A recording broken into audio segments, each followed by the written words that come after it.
اس press conference کا اور programme کا سر مقصد یہی تھا کہ ہمارے علاقے میں کئی مسائل ہے، بالخصوص بجلی، گیس کی لوڈ شیڈنگ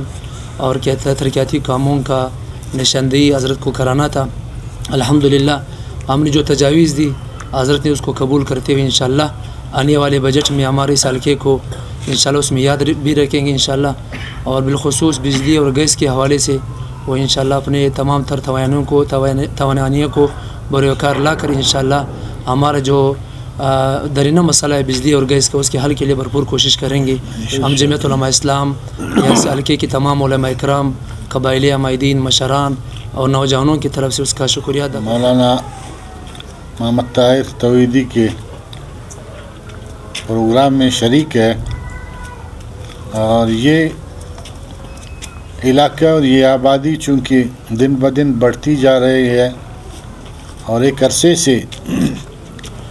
یہاں پہ بہت سارے مسائل، مشکلات، جس میں پانی کا مسئلہ ہے، بجلی کا مسئلہ ہے، گیس کا مسئلہ ہے، اور یہ آبادیاں پھیلتی جا رہی ہیں، مسائل زیادہ اور وسائل کم، اور بلوچستان نیشنل پارٹی حلقہ پی بی 32 سے جو میں امیدوار کامیاب ہوا ہوں، ہمیں صرف ایک بجٹ 2019-20 میں صرف 16 کروڑ روپے دیے گئے۔ اس کے بعد جب تک جام حکومت بیٹھی ہوئی تھی تو ان علاقوں کو مسلسل نظر انداز کیا گیا کہ انشاءاللہ آج ہم اس علاقے کے دورے پہ ہیں،